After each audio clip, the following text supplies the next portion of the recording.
Hey guys, I've been meaning to make this video for a while, so here we are. If you have not met me, I'm David. This is Living for Growth. We talk about spiritual development, personal growth, and how to make life easier in those ways.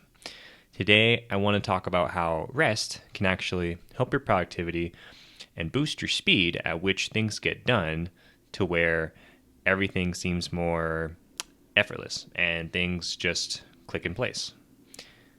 So I want to answer a few questions first and the problems that we face.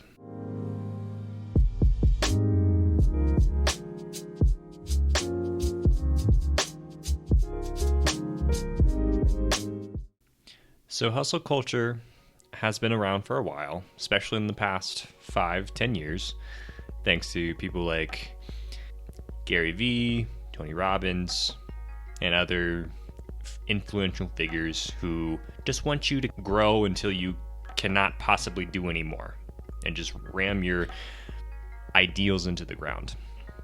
My approach is more slow and it's intentional because I don't like to feel burnt out and have my hobbies feel like they don't matter because I can't understand how they make me feel because all I'm doing is producing and putting something out into the world.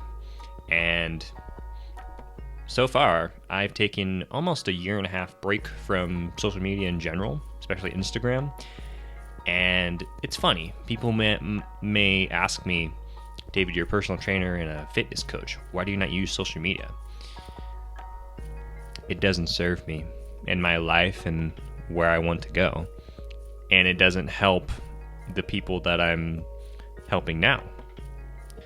So since this way of being on 100% of the time is so loud and in our faces, and we as humans, we feel so guilty after a long days of work, what do we do after that to not make us feel so guilty and filled of anxiety or resentment because we're not doing what we should do?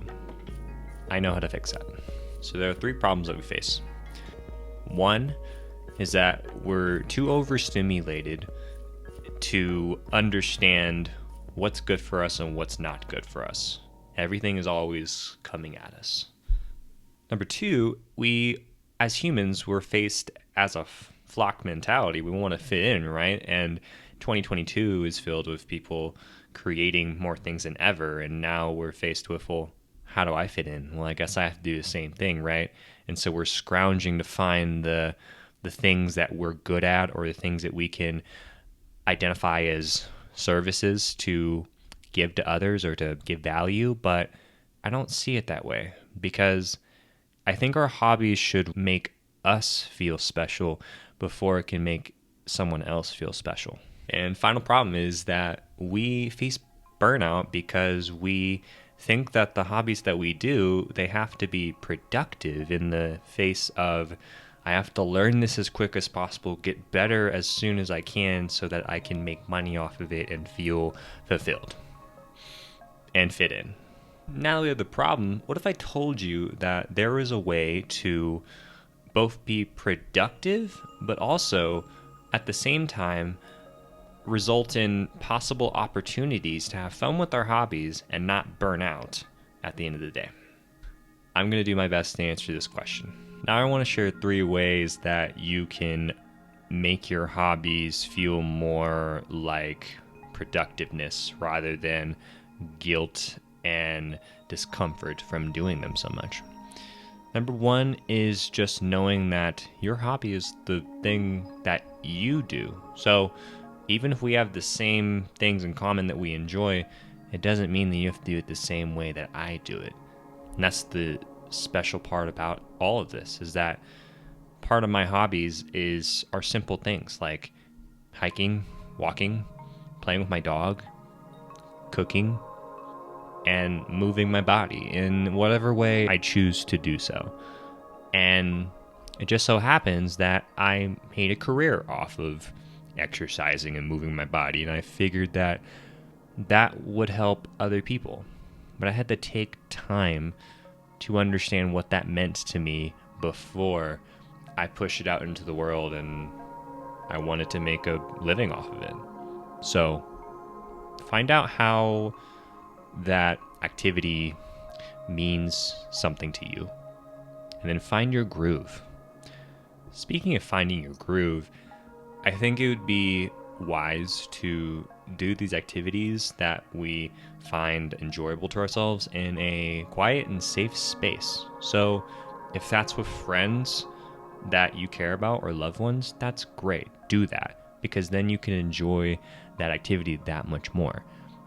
And this is all about finding the way that you enjoy that most, because then let's say I want to get better at woodworking, and the more that I practice that skill, it's a skill at the end of the day as well, the more I practice that, I can learn more about myself and what that means for the people around me or my space. How does that make me feel? And that's the whole reason that we have hobbies, is to help us to find more about ourselves at the end of the day, not to hustle and to find these desires that aren't even ours. What's your desire out of doing the hobby itself? Find your groove. And lastly, productivity and being productive is subjective and relative to everyone, and it's going to be completely different depending on your life and what you have going on.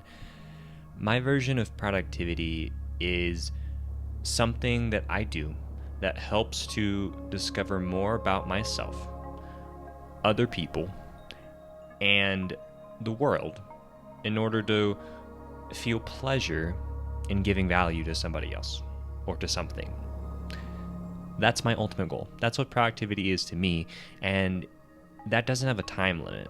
So it can take a year to find out that, woodworking maybe isn't my favorite thing ever. But I like to draw. I like to draw blueprints and figure that out. And I take up drawing. Or maybe I don't like stencils and markers, but I like to draw on computers and iPads and stuff. Well, then that's something you can do too. This is a game of exploration, not monetization and transactions. It's much bigger than that. This is how we come into resting and understanding when we need that so that we don't burn out at the end of the day. So I'm going to give you some tips on how rest can play into your productivity and how that will help you to speed up your process of growth as well. So the first is to develop equal parts of rest and work. I mean, that's pretty simple in the grand scheme of things, but it's mainly just knowing when to say no. When I want to close things down at 5 o'clock so I can have a good time with my family, but there's people that want me to do things. And it's going to help me to make a little extra money on my day. But what is that going to do for your long-term success? If you keep pushing back your 5 o'clock minimum to 6 or 8 or 12 o'clock, your circadian rhythm will be messed up. Your sleep will be messed up. Your relationships and everything around you will pretty much crumble. So, say no with politeness and kindness, because your life is worth more than your work. Second is to prioritize your activities. So what I mean is, I always have a big star on the one thing of my day that will envision a successful day of productive work. And at the end of the day, if I have 5 things on my list, but I only get that one starred thing done, I've had a great day. And that has really helped me to rest my morals and my values on that one thing of the day. And then I don't get burnt out because I didn't get the rest of the things done. Well, those other things will be moved into other days, and you can sustainably keep going. And you don't have to worry about getting your to-do list all checked off and done, because life is fragile and volatile, and it's going to change all the time. So welcome the change, and you'll see that it's much easier just to get that one thing done. Finally, a weird one to incorporate more rest into your day is to rest when you don't want to. Like when you work when you don't want to. Like we all go to work and we all do our things to live our lives, but sometimes we don't want to do that. Same thing with rest. We don't always want to rest because we want to get all of our obligations done. It's no big deal.